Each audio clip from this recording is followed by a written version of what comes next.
மகிழ்ச்சி பொங்க நடனமாடி குறும்புத்தனமாக எத்தி எத்தி விளையாடிய என் மகனிடம் இனி நீ எழுந்து நடக்கவே முடியாது, காலையே எடுக்கப் போகிறார்கள் என்று என் வாயாலேயே சொல்ல வைத்து விட்டார்களே என விம்மி விம்மி அழுத இந்த தந்தையின் கண்ணீர் காண்போரின் மனதையும் கரையத்தான் வைக்கிறது. பெத்த மனசு சார், அவங்ககிட்ட போயிட்டு அரிமா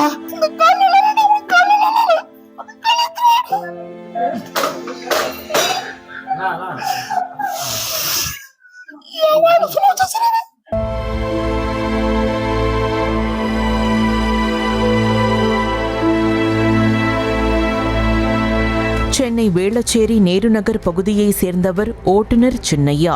இவரது 11 வயது மகன் ஹரிகிருஷ்ணாவுக்கு கடந்த ஏப்ரல் மாதம் 19ஆம் தேதி திடீரென இடது கால் விரலில் வலி ஏற்பட்டதால் வீட்டருகே உள்ள பிரசாந்த் மருத்துவமனைக்கு அழைத்து சென்றுள்ளார். 2 நாட்கள் அங்கு சிகிச்சை அளித்த மருத்துவர் சரவணன் சிறுவனுக்கு இரத்த குழாயில் அடைப்பு உள்ளதாகவும் அறுவை சிகிச்சை செய்ய வேண்டும் எனவும் கூறியுள்ளார். அத்தோடு பிரசாந்த் மருத்துவமனையில் லட்சக்கணக்கில் செலவாகும் என்பதால் ஆதம்பாக்கத்தில் உள்ள மவுண்ட் பல்நோக்கு மருத்துவமனைக்கு அழைத்துள்ளார்.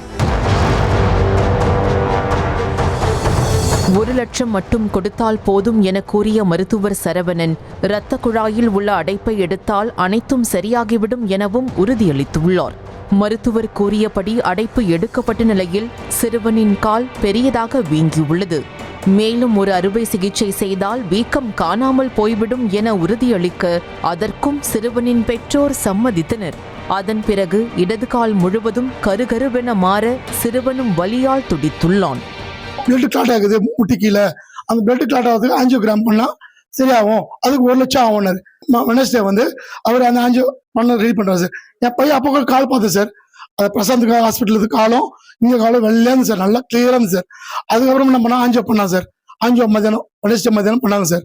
பண்ணிட்டு உடனே 1 ஹவர்ல ஃபுல்லா பிளாக். என்ன சார் அதை ஒன்றும் இல்லை, பிரச்சனை இல்லை, சரியாயிடும், நீங்க 1.5 லட்சம் ரெடி பண்ணி 1.5 லட்சம் ரெடி பண்ணிட்டேன் சார், நான் ஈவினிங் காட்டிடுறேன் சொன்னேன். மீண்டும் ஒரு அறுவை சிகிச்சை செய்தால் காலை காப்பாற்றலாம் என கூறிய சரவணன் ஆழ்வார்பேட்டையிலிருந்து பேராசிரியர் ராஜ்குமார் என்பவரை வரவழைத்து 3வது முறையாக அறுவை சிகிச்சை மேற்கொண்டார். அதுவும் பலனளிக்காமல் போக இறுதியாக மகன் உயிர் வேண்டுமா அல்லது கால் வேண்டுமா என சரவணன் கேள்வி கேட்க உயிர்தான் வேண்டும் என சின்னையாவும் அவரது மனைவியும் தலையாட்டினர். அதன் பின்னர் சிறுவனுக்கு இடது காலே அகற்றப்பட்டது. நைட் 12 மணிக்கு சொல்றாரு, உங்க கால் வேணும், உங்க பையன் கால் வேணுமா, உயிர் வேணுமா? அப்ப நாங்க என்ன சார் சொல்ல முடியும்? என் குழந்தை உயிர் தான் வேணும்னு நாங்க சொன்னோம். ஓடி ஆடி விளையாடிய தனது மகன் இருந்த இடத்தை விட்டு நகராமல் இருப்பதை பார்த்து பார்த்து கண்ணீர் வடித்த பெற்றோர் விரல் வலி என சிகிச்சைக்கு வந்த தனது மகனுக்கு எதிர்காலமே இல்லாமல் ஆக்கிட்டீங்களே என மருத்துவர் சரவணனிடம் கண்ணீர் வடிக்க, தவறு நடந்தது உண்மைதான், உங்கள் மகன் கல்வி செலவு முழுவதையும் ஏற்றுக்கொள்கிறோம் எனவும் வாழ்வாதாரத்திற்கு தேவையானதை தருவதாகவும் கூறி தற்சமயத்திற்கு வாயை அடைத்தனர். ஆனால் அதன் பிறகு மருத்துவரை தொடர்பு கொண்டு சின்னையா கேட்டபோது மனிதாபிமான அடிப்படையில்தான் நஷ்ட ஈடு தருவதாக கூறினேன் என்றும் கண்டிப்பாக செய்துதான் ஆக வேண்டும் என டிமாண்ட் செய்தால் எதுவுமே செய்ய முடியாது எனவும் கூறியுள்ளார். ஹியூமனிட்டி பேசிஸ்ல நான் பண்ண முடியும், பட் நீங்க டிமாண்ட்லாம் பண்ணலன்னா கண்டிப்பா பண்ண முடியாது. கண்டிப்பா பண்ண முடியாது. எப்படி சார் நீங்க என்ன சார் கால் எடுத்தீங்க சொல்லுங்க. நீங்க ஆஞ்சியோ பண்ணி தான் இல்ல சார், நீங்க ஆஞ்சியோ பண்ணி தான் ப்ராப்ளம் ஆயிடுச்சு. என் பையன் வாழ்க்கை என்ன சார் சொல்லுங்க சார். நீங்க டிமாண்ட்றீங்க சார், இன்னைக்கு அவன் வாழ்க்கையே போயிடுச்சு சார், என்ன சார் பண்றது சார் சொல்லுங்க. ஏதோ நானும் என் மனைவியும் புள்ளை பூச்சி என்பதால் 3 நாட்களுக்குள் என் மகன் காலையே எடுத்து மனசாட்சி இல்லாமல் ஏமாற்றி விட்டீர்கள்.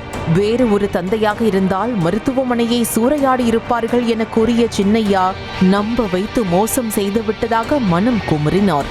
அடப்பிறகு நம்பணும் நானு இல்ல, ஏன் சார் நான் இப்படி பண்றேன்? ஒரு டாக்டர் வந்து நாங்க வந்து நம்பணும், டாக்டர் சொல்றது உண்மைன்னு சொல்லி நம்பணும். வாழ்க்கையே போயிடுச்சு சார். பாருங்க சார், அப்பா வந்து இவ்வளவு பொறுமையா இருக்கிறேன் சார். நானு வேற ஒரு தந்தையா இருந்தானா அந்த ஹாஸ்பிட்டல 2 பண்ணிருப்பாங்க சார். எல்லாரும் கூப்பிட்டு மீடியா கூப்பிட்டு எல்லாரும் உங்க ஹாஸ்பிட்டல சின்னவன் ஆகிருப்பாங்க சார். அன்னைக்கு இருந்த நிலைமையில நானும் எங்க ஒய்ஃபும் ஒண்ணுமே தெரியாது, புள்ள பூச்சியா இருந்துட்டு அன்னைக்கு.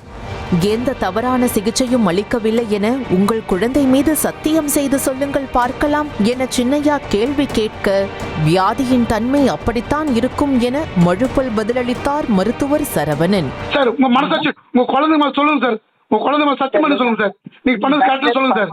தயவுசெய்து பர்சனல் வேற வைத்தியம் வேற. வைத்தியம் வந்து நான் ஒரு அது அதிகம் நீங்க பர்சனல் ஒவ்வொரு வாட்டியும் ஒரு மாதிரி வந்து பர்சனல்லாம் எடுக்காதீங்க சார். அவர் 3 நாள் என்ன சார் பண்ணீங்க? 3 நாள் அவ காலை தான் எடுத்தீங்க. 3 நாள் நானும் கூட எனக்கு வியாதி தன்மை இருந்தாலும் வியாதி தன்மை முன்னாடி சொன்னீங்களா சார் எனக்கு? இத்தனையையும் செய்த மருத்துவர் சரவணன் கடைசியில் சின்னையா பணம் கேட்டு மிரட்டியதாக போலீசிலும் புகார் அளித்துள்ளார். இதனால் மனம் நொந்த சின்னையா நீதிமன்றத்தில் வழக்கு தொடர்ந்து சட்ட ரீதியாக நடவடிக்கை மேற்கொள்வேன் எனவும், மகனை இந்த நிலைக்கு ஆளாக்கிய மருத்துவர் மீது நடவடிக்கை எடுக்க வேண்டும் எனவும் ஆதங்கம் தெரிவித்தார். ஹரிமா, உன் காலையே எடுக்கப் போகிறார்கள் என்று என் வாயாலேயே சொல்ல வைத்தார்கள் என நெஞ்சில் அடித்து அடித்து அழுத தந்தை, அறுக்கும்போது கால் வலிக்கும் டாடி என தன் மகன் அழுததாக அழ முடியாமல் குரல் உடைந்தார். என் பெத்த மனசு சார், அவங்ககிட்ட போயிட்டு ஹரிமா உன் காலத்துல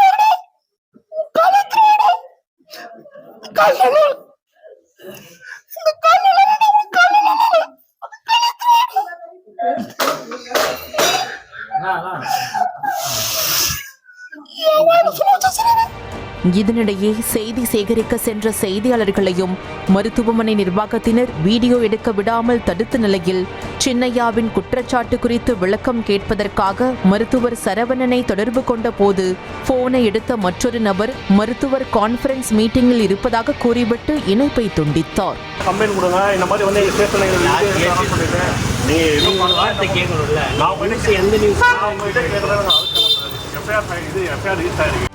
செய்திகளை உடனுக்குடனும் துல்லியமாகவும் தெரிந்து கொள்ள சப்ஸ்கிரைப் பண்ணுங்க.